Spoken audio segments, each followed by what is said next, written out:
Bonjour à tous et à toutes, bienvenue sur Studio Kalita dans notre chronique sur les grandes figures qui ont fait Israël à travers les noms de rues qui jalonnent le pays.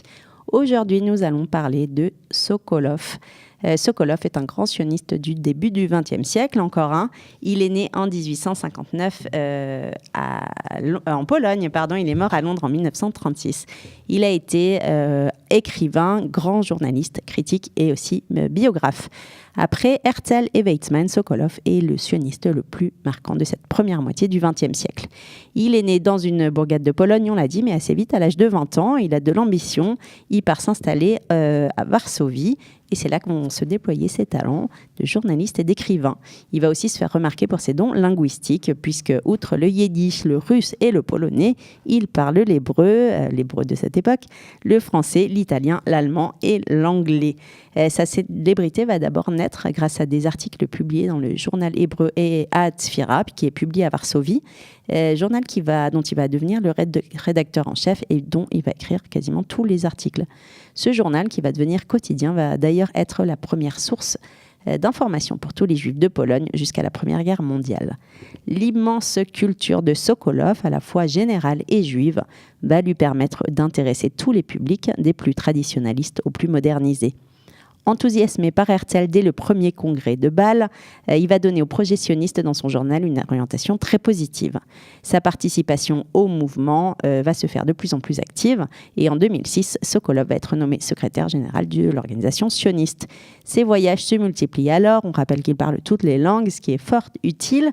Il va partir en Palestine, il va partir aux États-Unis et il va véritablement accompagner le travail de Théodore Herzl puisque ses contacts avec différents chefs d'État vont se multiplier. Et on l'a dit, ces dons linguistiques vont faciliter ces échanges. Quand va éclater la Première Guerre mondiale, il va s'établir à Londres.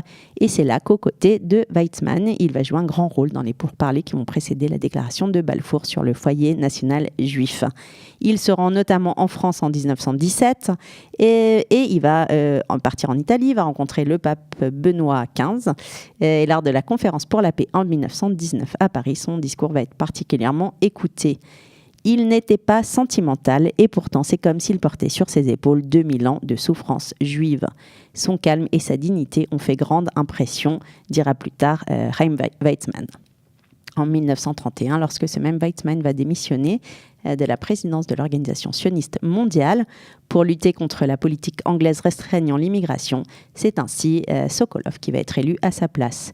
On l'a dit, il n'a donc pas été un simple sioniste engagé, reconnu et efficace. Il a été aussi journaliste-écrivain. Il va rédiger notamment en 2 volumes un ouvrage en anglais, Histoire du sionisme de 1600-1918. Ouvrage qui a eu un énorme succès lors de sa parution en 1919, un moment crucial où allait se jouer le destin du foyer national juif. On doit aussi à Sokolov, et c'est moins connu, le nom de la ville de Tel Aviv. En effet, c'est lui qui a été chargé de traduire en hébreu l'ouvrage de Herzl, Altenland, en 1920. Et donc, s'il va traduire facilement l'ouvrage, le titre va lui poser problème. Littéralement, ce serait Terre ancienne et Terre nouvelle. Mais il veut garder la sonorité de 3 syllabes qui a été choisie par Herzl, Altenland.